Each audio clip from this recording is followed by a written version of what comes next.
বাতিকের হুঙ্কারে মাপা কর্তব্য সেরে সারাটা সমাজকে বললে আসি।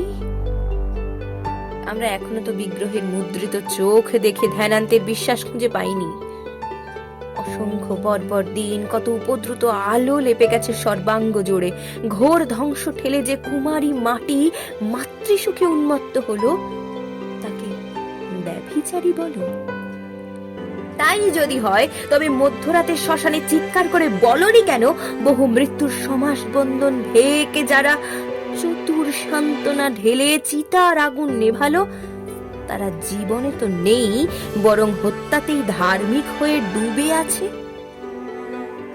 আতরের প্রদীপ কোণে যত সাধ পোতা থাকে, তা স্বর্গের মরহিতে বাঁধা জেনে যদি অধিকাংশই যাপিত রাতের শেষে পাশ ফেরে, অন্তত তাদের সান্নিধ্য চেয়েও না। সমষ্টিতে উচ্চারিত করো, জীবনেই আছি। হাজার স্খলিত স্পর্ধা বারবার স্থিরতা বদলালে প্রতিরোধে অবশ্যই যেতে পারি। আমি দার্শনিক নই, অসংখ্যেই একজন স্মৃতিকণা। তোমাকে বিশ্বাস করি, ভালোবেসে। বলো, সহযোদ্ধা হবে?